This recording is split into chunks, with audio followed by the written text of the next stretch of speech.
Hey guys, back with a new video. This time I want to talk to you about Blender's new hair system. So right here I have Blender 3.3 open, and I've been kind of exploring the new hair tools.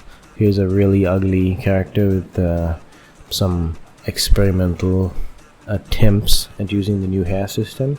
Not the easiest thing to get used to. Also, this is a CC3 character which I could not import correctly for some reason.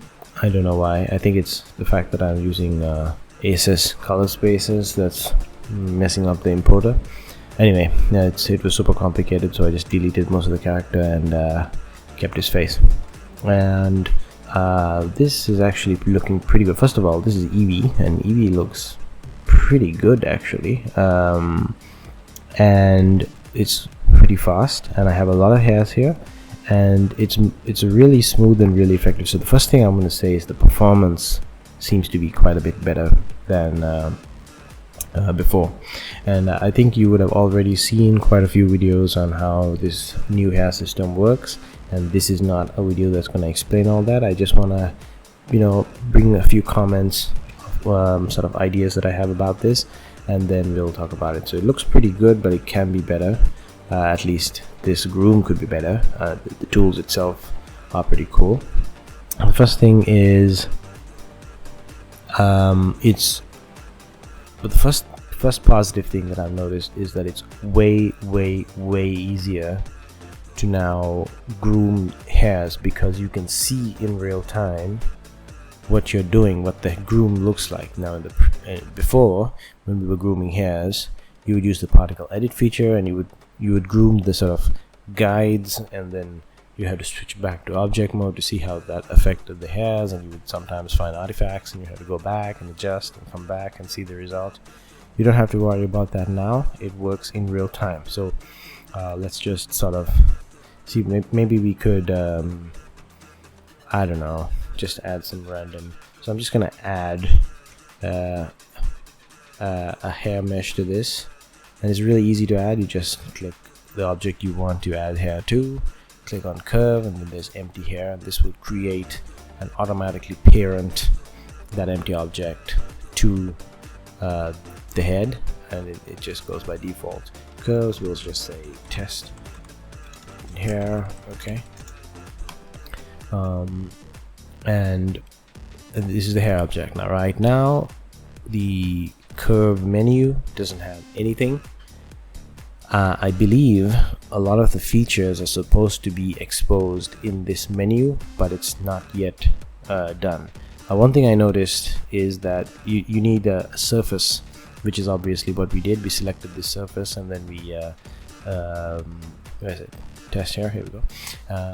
We created it, and it automatically assigned the base to the surface, but it also needs a UV map for it to work. That's another thing I noticed.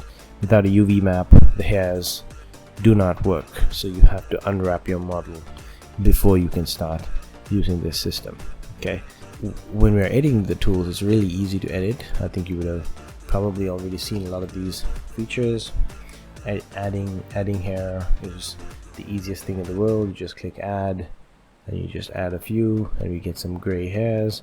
Let's just assign a material just to make sure that it looks like everything else, and we can just grow these hairs easily.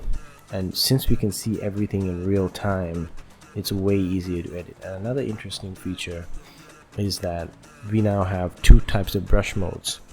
Okay, one brush mode is called sphere, which is basically a true 3D brush setting, which allows us to sort of comb as if this was a true 3D brush, versus projected, which can, as you can see, it can comb through the hair. So the sphere mode can really help for fine-tuning, because the projected mode is a bit of a pain to work with, because you can do a change here.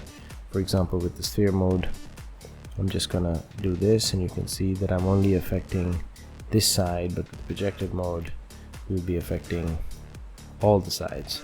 So right through the object, which is a bit annoying, but also it can be helpful at times, but most of the time it's a bit annoying. So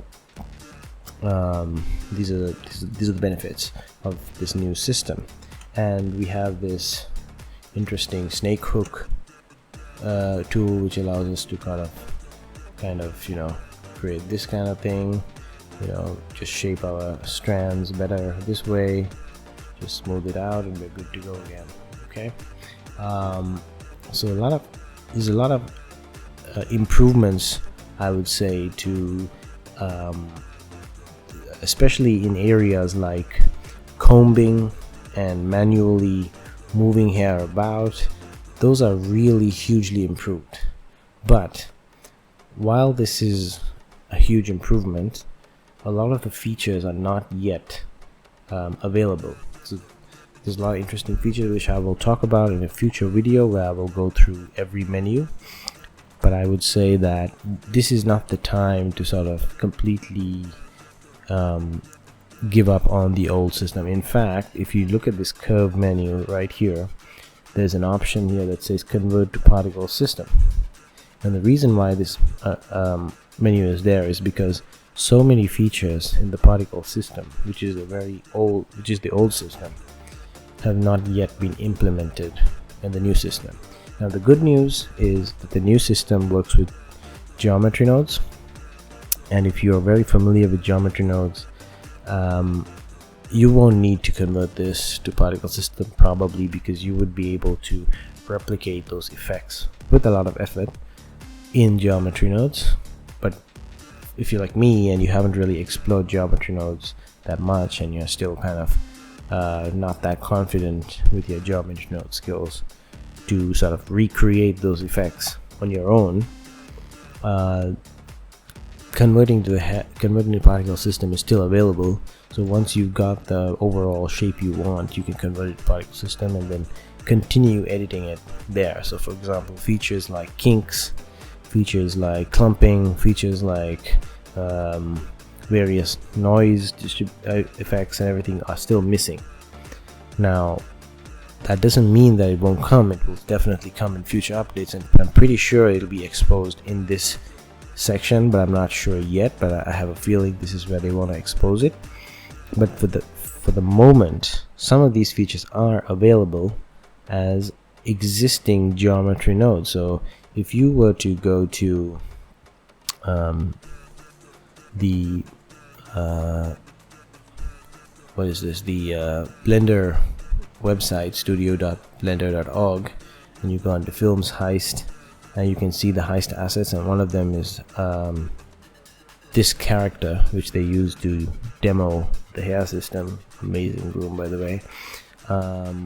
You can see here that you can download this Blender file, and in this Blender file there's a bunch of geometry nodes which give you access to do some effects. For example, if I were to add one of them, I just imported it into my project. You get this hair noise geometry node, which allows you to generate noise for your geometry node through geometry nodes onto your hair in a destructive way. Well, technically it's a non-destructive way at the moment, but if you apply it, it becomes a destructive method. So there's quite a lot of options available to you. So we can kind of create some interesting kind of effects with this. And if you really wanted to, you could go here, for example, hair noise, and you can see this is the geometry node setup, and I have no idea what's happening here. I'm really not familiar with geometry nodes, so I need to kind of study this before I can really talk about it. But you can, if you know what you're doing, you can just come here and edit stuff, so those are all options available. But right now it's not very artist friendly, in the sense that if you wanted some effect, you would have to construct it on your own. But the plus side is that if you're good at geometry nodes, you can add features that do not exist. You can make your own custom effects for hair using geometry nodes, and geometry nodes have got pretty powerful, and something that I definitely want to explore, but for the time being I haven't. But you can see from a lot of people are doing pretty crazy stuff with it. So that's pretty much all I want to talk to you about the hair system. I just wanted to say that while it is super amazing and performance is incredible, and the results you can achieve is much better because you have much more control, and the fact that grooming is so much easier, I would say that it is still not quite at the level that makes me feel like it's ready to replace the old system. However, I do believe a hybrid approach makes sense, where you would groom at this level, get as close as possible to the result you want, and then when you need to use some of the old features like kinks, clumping, roughness, and various other sort of randomness features of the particle system, you can just convert it to a particle system and then continue editing from there. So that's all, folks. I hope that you enjoyed this one. I will be making videos about how to use this new system, and I'll be making a bunch of new hairstyles as well. I don't want to make videos that are too long, so I might try to make one video per tool kind of thing and explain in great depth all the options and ways you can use it. Okay, I definitely want you guys to have the absolute maximum knowledge on how to use every tool, every menu, every button, every slider here. Okay, and if I ever end up exploring geometry nodes, I'll explain tricks on how to use that as well to have custom effects. Okay, I'm just going to delete this right now because it looks a bit dumb. Okay, so that's all, folks. I'll catch you in the next one. Bye for now.